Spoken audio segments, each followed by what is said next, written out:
As someone who grew up playing the Sid Meier's Civilization games going back as far as Civilization 3's initial release in 2001, with probably thousands if not tens of thousands of hours in total spent playing the series, I've developed a love for that kind of slow-paced, turn-based strategy game. The later games were a bit hit or miss, with Civilization 4 being an unmitigated disaster, as I think almost everyone would agree, and Civ 5 and 6 being really the ones to modernize the franchise, bringing it into a new era. No pun intended. With more detailed graphics, fully motion-captured interactions with otherworld leaders, a voiceover narrator, and more importantly, a new hexagon tile-based movement system. But while the series did a lot of things right in terms of innovation, one of the most consistent criticisms of it was that in many ways, it failed to let the user truly customize their experience prior to and after entering the game. I prefaced this video by saying that because Humankind, since its initial reveal a year or so ago, far more than any other game on the market in the past 20 years, has been really positioning itself clearly as some kind of natural successor or competition to the Civilization series. The developers themselves have been pretty open about how avid fans they were of Civilization, but how they, like myself, felt that much could be gained from releasing a game designed to embrace that which worked in Civilization while removing or reworking those mechanics and systems that weren't quite as up to scratch. Designing your game by using someone else's pre-existing game as a template is somewhat of a morally gray area for me, but if you're going to go that route, at least do it well, and bring something new to the table. Normally when playing any similar turn-based strategy game, you start by picking your preferred faction with its own predetermined leader, with that faction having its own handful of perks not shared by any of the others, and you jump right in game. Here in Humankind, you sacrifice that immediacy in favor of customizing every little detail. I think I picked Scandinavia or Norway or some such northern European country because my avatar looks like an underfed Viking who ate one too many pot brownies before showing up to work. If you're worried about picking the wrong faction, don't. While at the start you do get this whole list of different countries you could start off as, and a initial outpouring of perks, that's all it is, your first initial wave of cards. While this game is first and foremost a turn-based strategy game, it also has a partially randomized card system. Now I know some of you upon hearing that might immediately click off the moment I mention any form of card system. If you're worried about it hampering your normal gameplay, don't be, at least for the most part. The cards here aren't super invasive in terms of how frequently they appear, nor does it take a lot of careful thought to determine which you should go with. Cards here appear mainly in two forms. One being where at the start of every new age, you get to select a card that brings with it more perks and unlocks, similar to the card you picked at the start. And the second card type appears a few times per age, bringing with it some kind of calamity that you have to deal with. So while picking the right cards to match your playstyle is important, at least it's not a choice you'll have to make all that frequently. That said, while the card system isn't quite as in your face as I was afraid it was going to be, I likewise don't feel they have quite as much impact as perhaps they were originally designed to have. While having your civilization's attributes decided via these irregular, random assortments of cards is a fairly original gimmick, at least in regards to most RTS and turn-based games, that doesn't mean it's a good idea. If it had been up to me, I would have preferred it if the developers had instead gone a more Hand of Fate direction by not having the cards meddle with your attributes, but instead focus on creating occasional momentous events that dynamically affect your gameplay more directly. Like maybe spawning in a special objective, like a newly uncovered runestone cavern, which you have to send some of your units to go secure and study before the other NPCs or players do so. Or maybe a horrible weather event that has been detected, and you only have 1 or 2 turns to figure out how you're going to adapt to it, like a hurricane. Little mini-events similar in nature to what you might expect from a MOBA game like League of Legends or Heroes of the Storm. Those would be way more interesting and exciting than just having a small number of continuous passive buffs. A lot of people, myself included, have heavily criticized Back 4 Blood for relying way too heavily on a rather unnecessary card system, while simultaneously also ultimately failing to make said card system interesting or noteworthy enough to justify its inclusion in the first place. Believe me when I say that if, for whatever reason you found yourself in that camp of not liking seemingly how far Back 4 Blood went to integrate its befuddling card system, Humankind is infinitely worse. This is one of the few areas where I feel a tiny bit less choice might have actually benefited the game, and by extension the player. Reinforce the playstyle differences between each civilization type, while still allowing the player to add on a few extra passive buffs, of course at the cost of likewise attaching on a few negative traits too, to counterbalance that. Before you begin a new game, you'll have to create your own character, your own personal avatar. You can of course use one of the pre-existing templates, but if you were looking for something more customized, this game does allow for that as well. The character creation interface is decent, although not exactly mind-blowing, giving you just enough to work with to create a character that sort of kind of fits what you were originally aiming for. Luckily, while the character customization screen is somewhat lacking, the world settings, where you can alter most aspects of the world design to your liking, offers you a lot more options to tinker with. You have your basic Civilization-esque options like determining the world size, to also determining the world shape, to determining the climate, the land-to-sea ratio, etc. But you also get other, more specific game-altering options to modify, like whether or not you want to enable islands, rivers, cliffs, and ridges, and how abundant you want your resources to be. You're by no means obligated to spend a great deal of time adjusting these if you don't want to, but if you're the kind of player that likes to spend a great deal of time adjusting these pre-game variables, you'll probably appreciate these.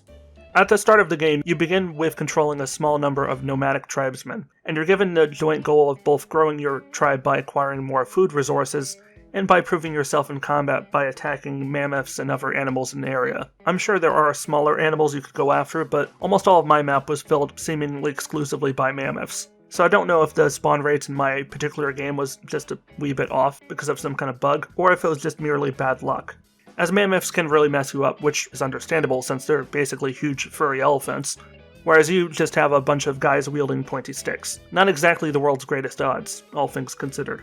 But by doing these feats, you'll be awarded a certain amount of fame, and eventually era stars, which is the game's main form of progression currency. Once you reach this point, you'll be presented with a number of different potential cultures to choose from. Of these, you can pick merely one, and whichever one you pick will play a significant role in determining your playstyle for the rest of the game. I personally have adopted a more aggressive playstyle of favoring cards that benefit my military status, my country's economy, and our potential for future growth in, well, both aforementioned areas. Another thing you'll notice from the very start is that Humankind once again verges on that delicate line between borrowing from and just outright stealing from the modern Civilization 5 and 6 template, in that it has a narrator that really tries to insert himself as the real star of the show, instead of you. I can't say I ever really understood or appreciated Civilization's inexplicable desire in recent years to go the direction of the Stanley Parable. Sure, Sean Bean is an extremely talented actor. I love him in basically anything he does, whether it be big-hitting fantasy stuff like Game of Thrones or Lord of the Rings, or probably his best work on TV, years and years ago, playing Richard Sharp for the BBC. And it's nice to see him in a role that doesn't inevitably lead to his demise. But even I couldn't stand Sean seemingly standing over my shoulder at all times and narrating my every action with the kind of indoor voice I'd imagine he'd be using to read picture books to his kids. Simply having a Hollywood star narrating your game doesn't mean the narrator's role itself is justified. Humankind's narrator doesn't appear quite as bad in terms of overstaying his welcome, and he does occasionally have quite a few good lines, as the developers wrote in some pretty snarky lines, which can be somewhat funny. But the actual information he delivers to the player could have just as easily been conveyed through either short cinematics or through the gameplay itself. A certain subspecies of hominid discovers that you can do more with a sharp rock than annoy your little brother. Tools and weapons are invented. The hominids begin to cooperate. Fire becomes a servant rather than an unpredictable force of nature. They learn to tan the skins of animals for clothing. They learn ways to record and probably exaggerate their adventures. Eventually, these tribes learn to build shelters and immediately hold the first barbecue parties.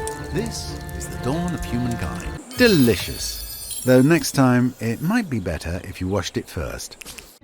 I never invested a ton of time in the newer Civilization games, but I put in easily thousands of hours, if not close to 10,000 hours, in Civilization 3. And one of the brilliant things about its design was that you could find almost all important information about the state of your empire from a single interface. You could just check in with your advisors. You would have a diplomatic advisor to inform you about your current standing with the other world leaders and the statuses of their diplomatic relationships with one another, as well as you. You'd have a military advisor to indicate to you the strength or lack thereof of your army. You'd have a financial advisor to give you tips on how to expand or restore your economy. All you had to do was simply observe their on-screen text tips, which would frequently change every turn to reflect the current state of your nation. Civ 3 gave you all the information and tools to act without cluttering up the UI or constantly demanding the player's attention. It wouldn't talk down to you and guide you by the hand. Sadly, Humankind in many ways does the opposite. The narrator often explains basic things that sometimes don't require explanation, but conversely, there are entire mechanics that are introduced without any explanation or assistance. I feel like the game could have benefited by having an entirely separate tutorial mode that the game could just launch by default the first time you play. and you contain almost all the narration to that mode specifically, and in the other mode, the main mode, only have the narrator speak when transitioning from one age to the other. As with any other similar strategy game where you have an abundance of settlements to attend to, resource management is a skill that you absolutely need to be well versed in, and there are a fair number of resources to keep track of at any given time. These include but aren't limited to food, which sustains your population stability and allows for future growth. Industry, which admittedly is an odd name for a resource, is what largely determines the production speed of that city. Science, as you might imagine, benefits your civilization's research on both a local and national scale. And of course you have your typical luxury and strategic resources, with the difference between the two being that strategic resources can be used to produce certain troops, city upgrades, or other production outputs that give you some sort of tactical advantage against your competition. Whereas luxury items offer no practical value but can be of great economic value when trading with other players or NPCs. I believe I mentioned fame earlier when I was talking about era stars, but I think it's important to underline how fame acts as essentially the bedrock of this entire game. Fame is the make or break gimmick here that will likely result in you either loving the game or absolutely hating it. Because for all the developers talk about how Humankind is designed in almost every regard to be compatible with pretty much every player's preferred playstyle, fame single-handedly gets in the way of all of that with the subtlety of a brick wall. Fame can be earned in many ways, including by building great wonders that bring cultural achievement to your nation, as well as by emerging successfully in military engagements, reaching certain scientific milestones, etc. However, if your success in these and other areas begins to stagnate, you can find yourself not only failing to continue earning fame points, but you'll actively begin to lose your existing fame points as well over time. When you take into account the inexplicably bizarre and downright counterintuitive fact that even if you eliminate another nation from the world, as in they no longer exist anywhere in the game, they can still be considered the winner of the game if they, upon extinction, had more fame points built up than you ultimately go on to have by the time the game ends.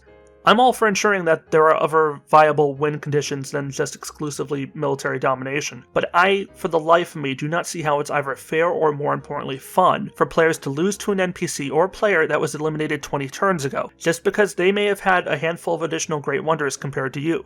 Fame, for the most part, didn't prove to overall be that much of a hindrance to me through the handful of full playthroughs I committed to, but it's a mechanic that certainly is in need of some kind of post-launch balance overhaul, because it has the potential to ruin a player's game.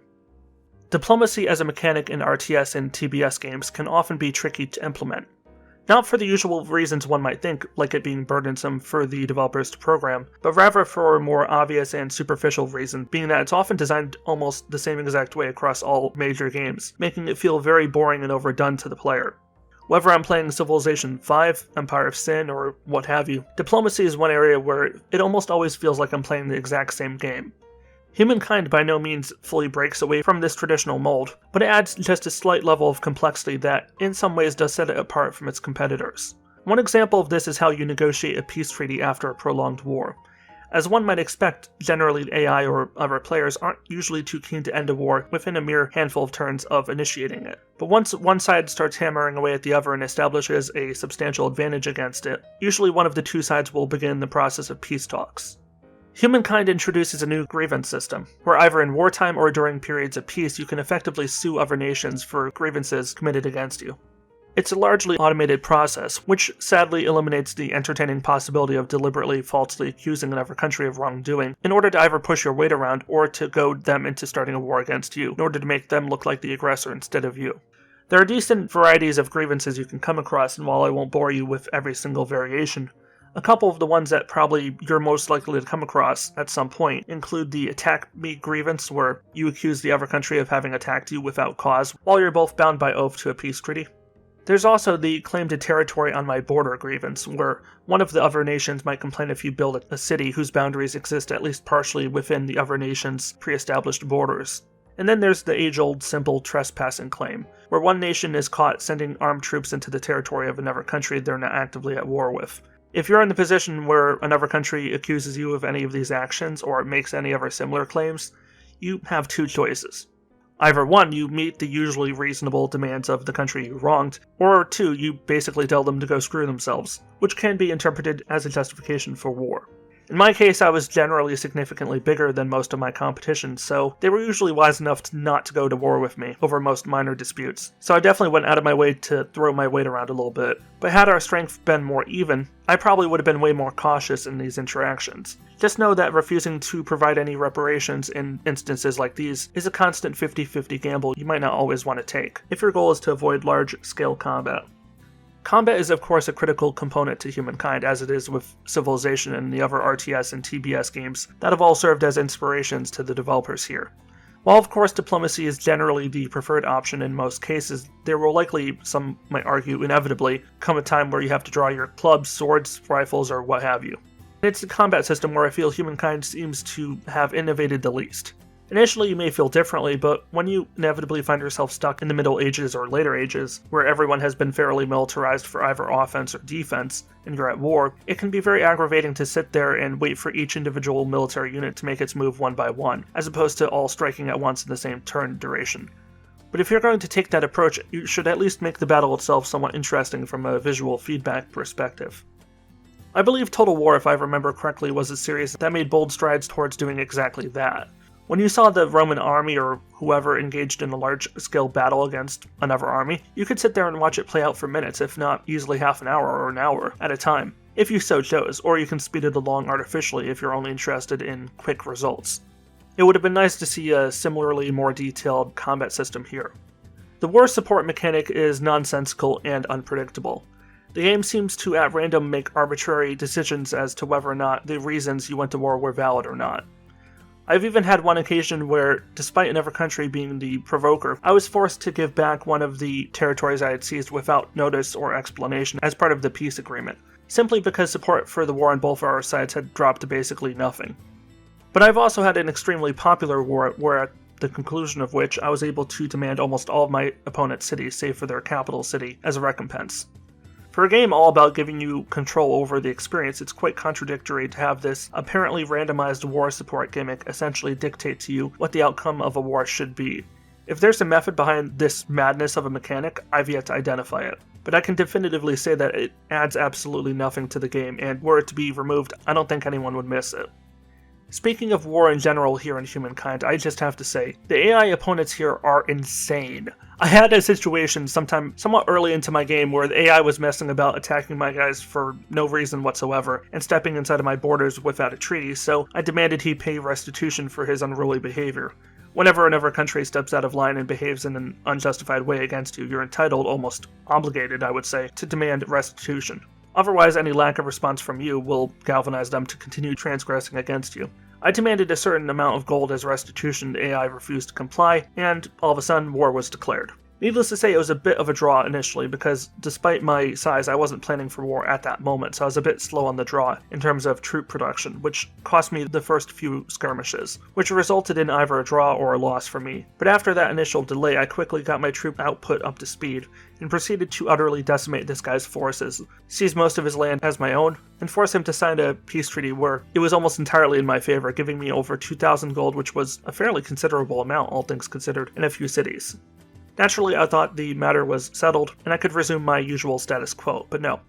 A mere handful of turns later, the AI inexplicably decided to defy the peace treaty and attack again. This resulted in a second and far shorter war between us, as I still had my surviving troops from the first war hanging out on the edge of my border as they recovered their health, so getting them back to the front line took almost no time at all. Not only is it weird that, unlike most other strategy games, there's usually a set cooldown period between when it's considered acceptable to launch another war against the same opponent, and usually declaring war during that post-war cooldown period comes with some kind of penalty. But it's also bizarre in this instance because I as a country was considerably larger than AI who attacked me, to the point where any human player would have considered the prospect of war against me at that time to be an exclusively self-destructive move on their part.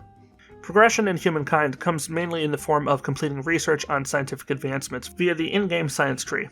While scientific advancement is conducted in a very linear fashion, as you can only research one scientific advancement at a time, you do have the option of somewhat automating future scientific progress by selecting not just one scientific project, but as many as you like. If you set it up this way, once your country finishes researching the first selected scientific project, they'll move on to the second, then the third, etc. Once you make a certain amount of headway, a little button will appear enabling your nation to transition into the next stage of the game, which closes out the previous science tree in favor of a new one. It appears as if once you make that transition, though, you can't go back to the previous page, although I haven't confirmed this, as generally I just focus on getting done whatever I need to get done before I make that age transition. So personally, I never felt the impulse to try falling back.